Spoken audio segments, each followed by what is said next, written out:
तो जय हिंद बच्चों, लेकर आ चुका मैं आप लोगों के लिए क्लास 10th मैथमेटिक्स आरएससी और आईसीएसई बोर्ड से प्रोबेबिलिटी चैप्टर के एमसीक्यूज। तो फटाफट शुरू करते हैं। प्लीज़ कंसेप्ट वाली एक फर्स्ट जो वीडियो है वो प्लीज़ फटाफट देख कर आइए ताकि आपको यहाँ पे किसी भी तरह की कोई भी प्रॉब्लम ना हो। देखिए, sum of probabilities of all complementary events of an experiment is always equal to 1। याद कीजिए, सबसे पहली चीज़ हमने आपको उसमें यही चीज़ बताई थी और कैसे समझाया था, प्लीज़ आकर देखिए। Which of the following can not be probability of an event. देखिए, नेगेटिव में नहीं हो सकता था, हमेशा प्रोबेबिलिटी किसी भी इवेंट का होता था वो 0 से ग्रेटर होता था, 1 से लेस होता था। ठीक है ना, 1 ग्रेटर होता था, प्रोबेबिलिटी 1 से लेस होता था, एक ही बात है। और 0 के इक्वल भी हो सकता था, 1 के इक्वल भी हो सकता था। मतलब 0 और 1 के बीच में लाई करेगा, 0 भी हो सकता है, 1 भी हो सकता है। ना 0 से कम होगा, नेगेटिव भी नहीं हो सकता। और 1 से ग्रेटर मतलब 1 से ग्रेटर मतलब पॉजिटिव, 1 से पॉजिटिव नहीं कहते, मतलब 1 से ग्रेटर वैल्यू नहीं हो सकता। ये तो पॉजिटिव है ही 1, कोई दिक्कत वाली बात नहीं है।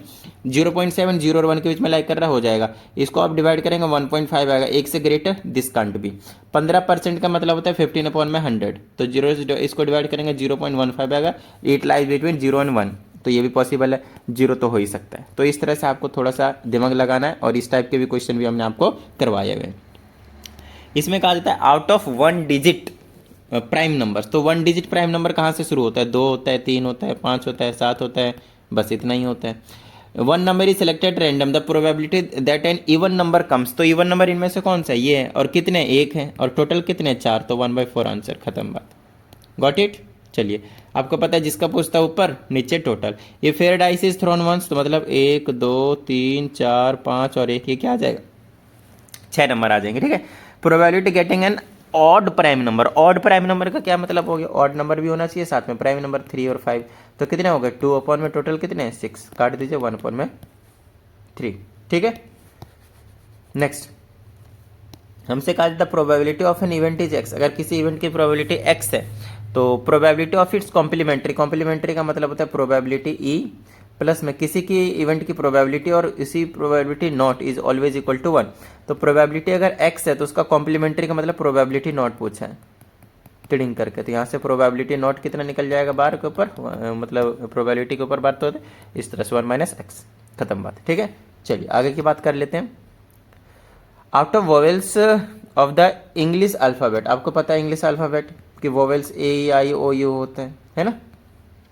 1 letter is selected, the probability that selecting I को सिलेक्ट करेंगे कितने? 1 है। तो 1/, में टोटल कितने? 5। 1/5। ठीक है। Next when a die is thrown, the probability getting an even number less than 3। तो सबसे पहले देख लेते हैं डाई को थ्रो करेंगे तो 1 2 3 4 5 6, बस यहीं रुक जाइए। इवन नंबर, ठीक है ना, getting an even number less than 3। 3 से छोटा इवन नंबर अकेला बेचारा है तो 1/6। The probability of getting a composite number. Composite number वो होता है जो कम से कम 2 फैक्टर उसके बनते हैं, ठीक है ना। तो 2 नंबर से कम डिवाइड होना चाहिए, एक और खुद के छोड़कर। तो जैसे कि क्या बोला मैंने, फेयर डाइस इज थ्रोन, तो प्रोबेबिलिटी उसका पूछा है कंपोजिट नंबर का, यही 6 होंगे। तो कौन कौन से डिवाइड होंगे? 4 और 6, है ना। चलिए, तो मिनिमम एक नंबर एक्स्ट्रा होना चाहिए, एक और खुद को छोड़कर, ऐसे करके। तो 4 और 6 कितने हो गए? 2, और टोटल कितने हैं? 6। काट दीजिए 1/3। आगे की बात कर लेते हैं। Question number 9। A bag contents 5 blue 4 this random probability getting not yellow. Net yellow को हटा दीजिए, कितने बचे? 5 4 9, जिसका पूछा ऊपर नीचे टोटल 5 4 9 और 3 12। काट दीजिए, कितना आ जाएगा? 3/4। 3 से काट दिया, खत्म बात। ये एक अच्छा क्वेश्चन है, इसको आप अच्छे से कर लीजिएगा प्लीज। मेरे हिसाब से पूरे सारे क्वेश्चन में सबसे बेस्ट क्वेश्चन मुझे यही लगा, इसको अच्छे से समझिएगा। ठीक है। The probability that a non leap year, yes that a non leap year. Non leap year का मतलब एक साल में 365 डेज होंगे। अरे ईयर्स क्या कर रहा हूँ मैं, 365 डेज लिखने, ठीक है। अच्छा, लीप ईयर में 366 डेज होते हैं, ठीक है।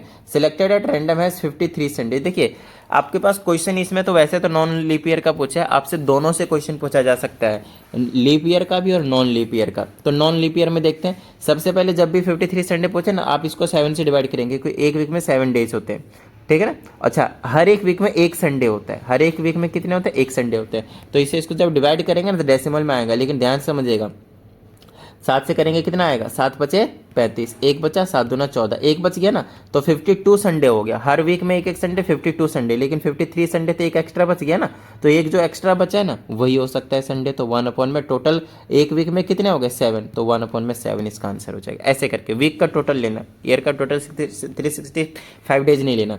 उस तरह जब आप इसको 7 से डिवाइड करेंगे, ये तो हो गया नॉन लीप ईयर वाला, लीप ईयर की बात करते हैं, जब इसको डिवाइड करेंगे तो आपकी बार कितना बच जाएगा 2, और 2/7 आपकी बार आंसर हो जाएगा। तो leap year non leap year अच्छे से याद रखिएगा, leap year non leap year अच्छे से याद रखिएगा, ठीक है। कितने 53 संडे का पूछे तो कैसे करेंगे। चलिए बहुत अच्छी बात है, आगे की बात कर लेते हैं। Probability getting an at least one tail in 2 coins are done simultaneously. जब 2 कॉइन को जब थ्रो करते हैं तो head head head tail tail head tail tail आता है, ठीक है। अब इसमें आपसे पूछा गया एटलीस्ट वन टेल, कम से कम एक टेल होना चाहिए, एक से ज़्यादा भी हो सकता है। तो ये तीनों ले लीजिए, तो 3 हो गया, टोटल 4, 3/4, ठीक है। ऐसे करके आपको क्वेश्चन करने हैं, ठीक है। आगे की बात करते हैं।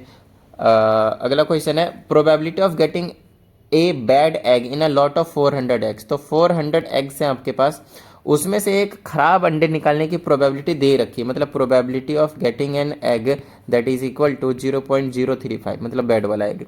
तो इसकी प्रोबेबिलिटी निकालता था कितने, अब हमसे पूछा क्या, the number of bad eggs in the lot is, कितने बैड एग्स होंगे। तो बैड एग्स मान लीजिए, प्रोबेबिलिटी कैसे निकालते हैं, जितना बैड एग्स है वो और नीचे में टोटल, और टोटल कितने 400, और इज इक्वल टू में इसकी प्रोबेबिलिटी निकल गई, और प्रोबेबिलिटी ही आपको इसको दिया है, इधर उधर क्रॉस मल्टीप्लाई कर दीजिए, 0.035 डिवाइडेड बाय में 400, पॉइंट हटाइए, नीचे में 1000 आ जाएगा, 2 0 कट जाएगा, और 5 से काट दिए 2 बार में, 5 से 7 बार में, बस इसको 2 बार में, 7 दूना 14, तो टोटल 14 एग्स उसमें खराब थे।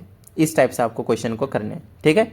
समझ में आ गई होगी मेरे हिसाब से, डन है। चलिए आगे की बात कर लेते हैं, और ये आपके पास ऑप्शन नंबर बी 14 आपको दिख रहा है। If a number is chosen randomly from the numbers 1 to 25, तो 1 से लेकर 25 तक, 1 से लेकर 25 तक probability getting prime number. Prime number क्या क्या होंगे देख लिए, 1 से लेकर 25 तक, 2 3 5 7, 9 नहीं होता है, 11 होता है, 13 होता है, 15 नहीं, 17 होता है, 19 होता है, 21 नहीं, 23 होता है, 1 2 3 4 5 6 7 8 9, 9 बचे, टोटल कितने थे 25, 9/25 आंसर, ठीक है। प्रोबेबिलिटी गेटिंग 2 टेल्स, 2 टेल्स निकालने के लिए कब, जब 2 कॉइन को टॉस करें ना, 2 कॉइन, ये fair coin is toss twice. देखिए एक कॉइन को 2 बार टॉस करें या फिर 2 कॉइन को 1 बार टॉस करें, बात एक ही है, मतलब फिर से वही चीज़ होने वाला है, ये वाली। तो इसमें क्या पूछा है, 2 टेल, 2 टेल कितने होंगे, एक ही है, तो 1 में टोटल कितने 4, 1/4। रेशमा टॉसेस 2 कॉइन साइमल्टेनियसली, फिर से यही इसी की बात कर रहे हैं। Probability getting at most 1 tail, ये सारी चीज़ें हमने आपको अच्छे से डिटेल में करवा रखा है। ज़्यादा से ज़्यादा 1 टेल होना चाहिए, और उससे कम भी हो सकते हैं।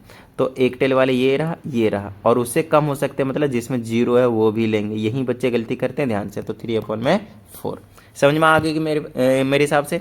चलिए तो उम्मीद करता हूँ सबको अच्छे से समझ में आ गया होगा, और अगर ऐसा है तो फटाफट वीडियो को लाइक कर दीजिए, साथ ही अगर आप इस चैनल पे एक नई स्टूडेंट है, चैनल को सब्सक्राइब करके बेल आइकन को जरूर प्रेस कीजिएगा। चलिए मिलते हैं अगली वीडियो, प्रैक्टिस करते रहिएगा। जय हिंद।